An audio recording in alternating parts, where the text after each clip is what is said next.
Hello everyone, my name is Avdesh Tyagi and today in this video we will discuss the third part of fuels and combustion. So this topic, fuels and combustion, is covered in the subject Applied Thermodynamics having subject code KME 401, and in this video we will discuss the important aspects of a self-sustainable combustion. सबसे पहले हम एक चीज समझते हैं कि जैसे हमने पिछले वीडियो में देखा था, हमने कंबशन की एक डेफिनेशन को समझा था कि कंबशन एक केमिकल रिएक्शन होती है जिसमें हम किसी फ्यूल का ऑक्सीडाइजेशन करते हैं और उसके ऑक्सीडाइजेशन की मदद से एक large amount of thermal energy release होती है। तो वो जो केमिकल रिएक्शन है, उस केमिकल रिएक्शन को करने के लिए हमें कुछ रिएक्टेंट्स चाहिए और रिएक्टेंट्स में एक फ्यूल और एक ऑक्सीडाइजर का होना जरूरी है। लेकिन ऐसा नहीं है कि सिर्फ अगर हम किसी फ्यूल को ले आए और ऑक्सीडाइजर को ले आए और सिर्फ उनको एक दूसरे कांटेक्ट में रख दें तो हमारा कंबशन हो जाएगा। नहीं, ऐसा बिल्कुल नहीं है। हमें सबसे पहले फ्यूल को उसके एक मिनिमम टेम्परेचर तक हमें उसे लाना पड़ेगा, तभी उसमें कंबशन की शुरुआत हो सकती है। तो फ्यूल को उस मिनिमम टेम्परेचर तक लेकर आने के लिए हम किसी इग्निशन सोर्स का यूज करते हैं। वो इग्निशन सोर्स स्पार्क प्लग भी हो सकता है या कोई फ्लेम भी हो सकती है। तो जब तक हमारा फ्यूल उस मिनिमम टेम्परेचर तक नहीं आएगा तब तक हमारा कंबशन शुरू नहीं होगा। तो यहाँ पे अगर हम देखें कि वो जो मिनिमम टेम्परेचर होता है उसको हम इग्निशन टेम्परेचर ऑफ फ्यूल बोलते हैं। जब तक हमारा फ्यूल उस मिनिमम टेम्परेचर तक नहीं पहुंचेगा तब तक हमारा कंबशन शुरू नहीं होगा। और कंबशन शुरू होने के बाद उस कंबशन को लगातार बनाए रखने के लिए, यानी उसको कंबशन को सेल्फ सस्टेनेबल रखने के लिए उस टेम्परेचर का बने रहना जरूरी है। कम से कम वो टेम्परेचर बना रहे। अगर उससे ज्यादा टेम्परेचर तो ऑब्वियसली कंबशन होता रहेगा, लेकिन जब तक वो टेम्परेचर नहीं पहुंचेगा हमारा कंबशन शुरू नहीं हो पाएगा। तो वो मिनिमम टेम्परेचर जिस पर हमें अपने फ्यूल को लाना पड़ता है ताकि कंबशन शुरू हो सके, वो हमारा इग्निशन टेम्परेचर कहलाता है। तो ये हमारी पहली रिक्वायरमेंट हुई। तो अब हम देखते हैं कुछ सब्सटेंस जिनके हम इग्निशन टेम्परेचर को अगर देखें तो यहाँ पर हमारे कुछ सब्सटेंस हैं, जैसे कि हमारा यहाँ पर गैसोलीन है। गैसोलीन का हमारा इग्निशन टेम्परेचर दिया हुआ है 260 डिग्री सेल्सियस। वहीं कार्बन का अगर इग्निशन टेम्परेचर देखें तो कार्बन का 400 डिग्री सेल्सियस, हाइड्रोजन का 580 degree Celsius, carbon monoxide 610 degree Celsius और मीथेन का 630 डिग्री सेल्सियस। तो ये कुछ अलग अलग हमारे सब्सटेंसेस हैं, उनके इग्निशन टेम्परेचर दिए हुए हैं। तो इन सभी में कंबशन तब तक शुरू नहीं होगा जब तक ये सब्सटेंस हमारे उन मिनिमम टेम्परेचर को ना अचीव कर लें। जब वो मिनिमम टेम्परेचर को अचीव कर लेंगे तभी हमारा कंबशन शुरू हो सकता है। इग्निशन टेम्परेचर के अलावा हमारी एक और पैरामीटर होता है जिसे हम कहते हैं फ्लेमेबल रेंज। देखिए, हमने किसी फ्यूल को अगर किसी ऑक्सीडाइजर के साथ मिक्स किया, बेसिकली हम ज्यादातर केसेस में ऑक्सीडाइजर के तौर पे एटमॉस्फेरिक एयर को यूज करते हैं। तो जो फ्यूल और एयर का मिक्सचर है सिर्फ उससे मिला देना काफी नहीं है। और जैसे हमने देखा कि पहले हमें फ्यूल को उसके एक मिनिमम टेम्परेचर तक लेकर आना पड़ता है। इसके साथ साथ हमें एक और चीज का ध्यान रखना होता है कि हमारे फ्यूल और एयर का जो मिक्सचर है उसमें इन दोनों का जो कंसंट्रेशन है वो प्रॉपर होना चाहिए। ऐसा नहीं होना चाहिए कि हमारे फ्यूल की क्वांटिटी बहुत कम हो और या फिर हमारे फ्यूल की क्वांटिटी बहुत ज्यादा हो। तो उस मिक्सचर में जब तक फ्यूल और एयर का जो रिलेटिव प्रोपोर्शन है वो जस्टिफाइड नहीं होगा तो भी हमारा कंबशन नहीं हो पाएगा। तो उसी को समझने के लिए हम एक फ्लेमेबल रेंज समझते हैं कि अगर मान लीजिए किसी फ्यूल और एयर के मिक्सचर में हमारा जो फ्यूल की एक पर्टिकुलर क्वांटिटी है उसको बर्न करने के लिए हमने कुछ ऑक्सीडाइजर को भेजा, लेट्स से हमने एयर को भेजा। तो अगर एयर में उस फ्यूल का कंसंट्रेशन बहुत ही कम है, एक लिमिट है, उससे भी अगर कम है, तो हमारा अगर फ्यूल अपने इग्निशन टेम्परेचर तक पहुंच भी जाए तो भी वहां पे कंबशन की शुरुआत नहीं हो पाएगी।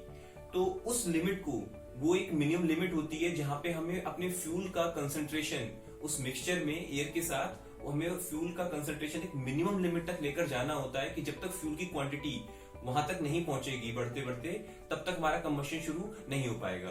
तो उस मिनिमम लिमिट को, उस मिनिमम कंसंट्रेशन को हम लोअर एक्सप्लोसिव लिमिट या फिर लोअर फ्लेमेबिलिटी लिमिट बोलते हैं।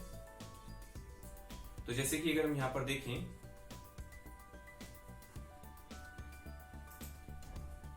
कि अगर कोई हमारी पर्टिकुलर कंबस्टिबल गैस या वेपर है, उसके लिए अगर एक मिनिमम कंसंट्रेशन जब तक नहीं होगा तब तक हमें एक सस्टेनेबल कंबशन नहीं मिल पाएगा।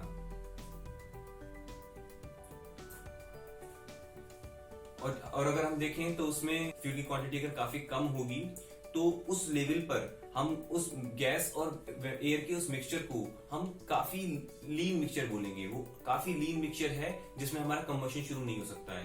तो अगर हमें वहां पे कंबशन शुरू करना है तो हमें इन दोनों के रिलेटिव प्रोपोर्शन को सही करना होगा। हमें फ्यूल की क्वांटिटी को थोड़ा सा बढ़ाना पड़ेगा ताकि हमारे कंबशन की शुरुआत हो पाए।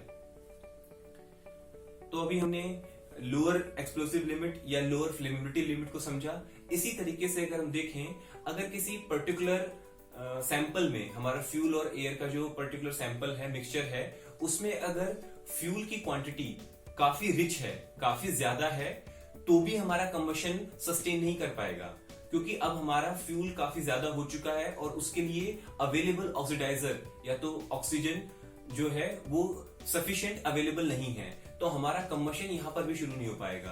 तो एक पर्टिकुलर सैंपल में, एक पर्टिकुलर मिक्सचर में फ्यूल की क्वांटिटी एक लिमिट से ज्यादा भी नहीं जानी चाहिए।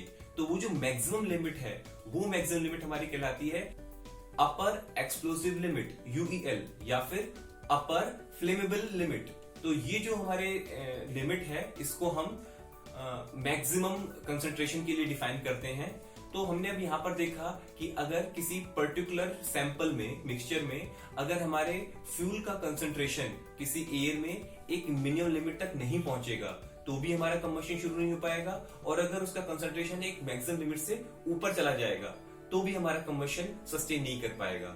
तो ये जो मिनिमम लिमिट और जो मैक्सिमम लिमिट है, इसके बीच की जो इस रेंज को हम बोलते हैं flammable range of a particular gas और अ वेपर। तो यहाँ पर अगर हमें एक एग्जाम्पल के तौर पे अगर देखें, तो यहाँ पर एग्जाम्पल के तौर पे हम अगर नेचुरल गैस का एग्जाम्पल लें, तो यहाँ पर अगर नेचुरल गैस का जो कंसंट्रेशन है वो अगर लेस देन 5% हो तो हमारा कंबशन शुरू नहीं हो सकता है। तो यानी कि हमारी जो LEL है, लोअर एक्सप्लोसिव लिमिट, या फिर जो हमारी LFL है, लोअर फ्लेमेबिलिटी लिमिट, उसकी वैल्यू की अगर बात करें तो नेचुरल गैस के केस में वो आती है 5%। तो जब तक 5% कम से कम नहीं होगा, नेचुरल गैस में कंबशन शुरू नहीं हो पाएगा।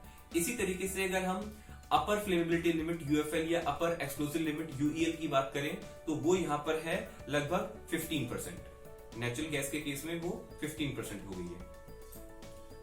तो इस तरीके से हम देखें, एक रेंज होती है, उस रेंज में अगर हमारी एक लोअर लिमिट हो गई तो लोअर लिमिट से नीचे अगर हमारा फ्यूल का कंसंट्रेशन है तब भी हमारा कंबशन नहीं हो पाएगा, और अगर एक मैक्सिमम लिमिट है उससे ज्यादा भी अगर हमारा फ्यूल का कंसंट्रेशन होगा तो भी हमारा कंबशन नहीं हो पाएगा। तो ये मिनिमम लिमिट और मैक्सिमम लिमिट को हम फ्लेमेबल रेंज बोलते हैं।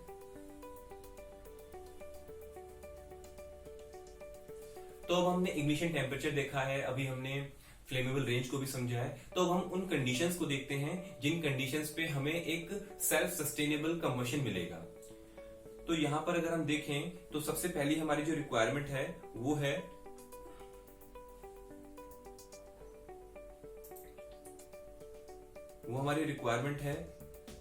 Availability of the fuel. हमें सबसे पहले फ्यूल अवेलेबल होना चाहिए।